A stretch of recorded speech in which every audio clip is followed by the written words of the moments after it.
Hello student. आज के video में हम टोलाजोलिन ड्रग की डिटेल स्टडी करेंगे। इसमें हम देखेंगे टोलाजोलिन किस ग्रुप का ड्रग है, इसकी स्ट्रक्चर क्या है, सिंथेसिस क्या है, यूजेज क्या है एंड मैकेनिज्म ऑफ एक्शन है, इनकी डिटेल स्टडी करेंगे। Tolazoline is a non selective imidazoline alpha antagonist, यानी कि टोलाजोलिन जो है non selective imidazoline alpha receptor antagonist है। ये जो है नॉन सेलेक्टिव है, यानी कि अल्फा 1 और अल्फा 2 रिसेप्टर दोनों पे क्या है, एज ए एंटागोनिस्ट क्या काम कर रहा है। रिंग इसमें इमिडाजोल रिंग पाया जाता है, इसलिए इसको इमिडाजोलिन अल्फा रिसेप्टर एंटागोनिस्ट बोलते हैं हम। इसका स्ट्रक्चर देखिए, ये इमिडाजोल रिंग है, इससे जो है बेंजिल ग्रुप जुड़ा हुआ है C6H5CH2, इसको इस पूरे ग्रुप को जो है बेंजिल ग्रुप बोलते हैं। तो 2 बेंजिल 4,5 डाइहाइड्रो 1H इमिडाजोल, ये हमारा इमिडाजोल रिंग है। तो ये जो है फर्स्ट और थर्ड पोजीशन पर नाइट्रोजन पाया जाता है इसमें। तो फर्स्ट जो है फर्स्ट नंबरिंग इसकी करते हैं 1 2 3 4 5। सेकेंड पोजीशन ये हमारा, इससे क्या है बेंजिल ग्रुप जुड़ा हुआ है, तो नाम इसका हम देते हैं 2 बेंजिल 4,5 डाइहाइड्रो। ये पोजीशन क्या है हमारा 4,5 है, इसकी नंबरिंग हम यहाँ से ऐसे करेंगे। तो सेकेंड पोजीशन पे क्या है, ये हमारा सेकेंड पोजीशन है, ये थर्ड है, फोर्थ और फिफ्थ। तो फोर्थ और फिफ्थ के बीच में देखिए हमारा जो बेसिक रिंग था इमिडाजोल का, उसमें जो है फोर्थ और फिफ्थ के बीच में जो है डबल बॉन्ड पाया जाता है।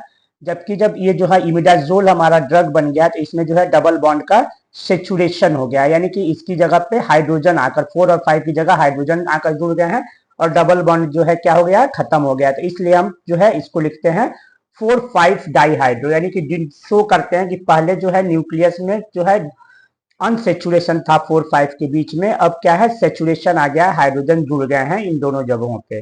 1H का मतलब क्या है, फर्स्ट नाइट्रोजन से हाइड्रोजन जुड़ा हुआ है, इसलिए इसको 1H लिखा है। इमिडाजोल, ये पूरा रिंग जो है इमिडाजोल है, तो इसका नाम आ गया 2 बेंजिल 4,5 डाइहाइड्रो 1H इमिडाजोल। सिंथेसिस इसकी देखते हैं, ये हमारा जो है बेंजिल साइनाइड है। ये क्या है, बेंजिल साइनाइड है हमारा C6H5CH2Cl।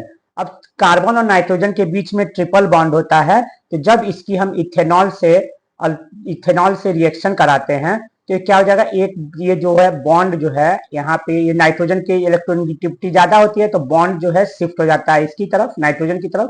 तो यहाँ पे निगेटिव चार्ज आ जाता है, यहाँ पे पॉजिटिव चार्ज आता है। और इथेनॉल में जो है ये आयनाइज होकर जो है ऑक्सीजन, ये C2H5O निगेटिव और हाइड्रोजन जो है पॉजिटिव में चेंज हो जाते हैं। अब ये हाइड्रोजन जो है इस नाइट्रोजन से जाकर अटैच हो जाता है, तो यहाँ NH आ गया, एक बॉन्ड यहाँ से टूट जा रहा है, तो कार्बन और नाइट्रोजन के बीच में डबल बॉन्ड है। और ये जो C2H5O है, ये क्या है, इससे जो है जुड़ जा रहा है, इस कार्बन से जुड़ जा रहा है। C2H5O जो है ये कार्बन जो कि नाइट्रोजन से जुड़ा हुआ, इस कार्बन से यहाँ पे जुड़ जा रहा है, तो क्या बन जा रहा है, मैं C6H5CH2C double bond NH O C2H5, ये इंटरमीडिएट हमारा बन गया। अब इस इंटरमीडिएट की हम रिएक्शन करा देते हैं इथेन 1,2 डाइएमीन से। इथेन कैसे हो गया, ये 2 कार्बन का चेन है, तो इथेन।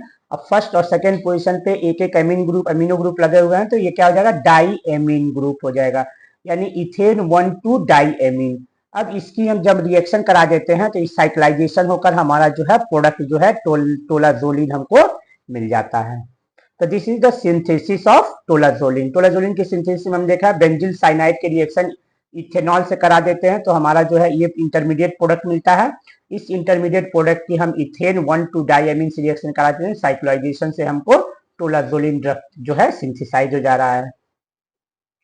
यूजेज क्या है, it is used as anti hypertensive and vasodilator. ये जो है बीपी जब बढ़ी होती है उस केस में जो है कम करने के लिए देते हैं, और वैसोडाइलेटर ब्लड वेसल्स को डायलेट करने के लिए देते हैं। It is used in the treatment of Raynaud syndrome caused by peripheral vasoconstriction या वैसोस्पाज्म।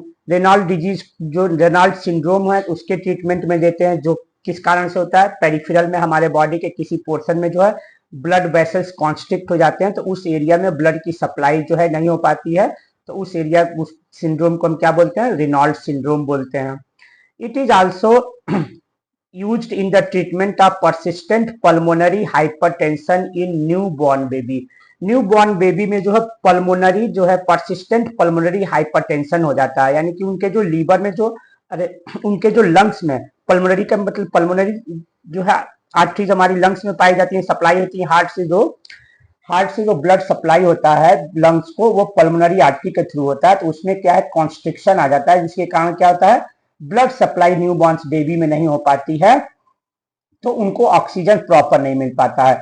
तो उस कंडीशन को हम क्या बोलते हैं, persistent pulmonary hypertension of the newborn.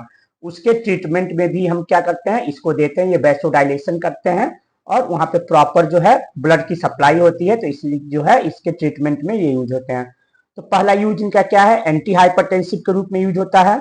दूसरा जो है in the treatment of Raynaud syndrome, और तीसरा जो है used in the treatment of persistent pulmonary hypertension of the newborn baby।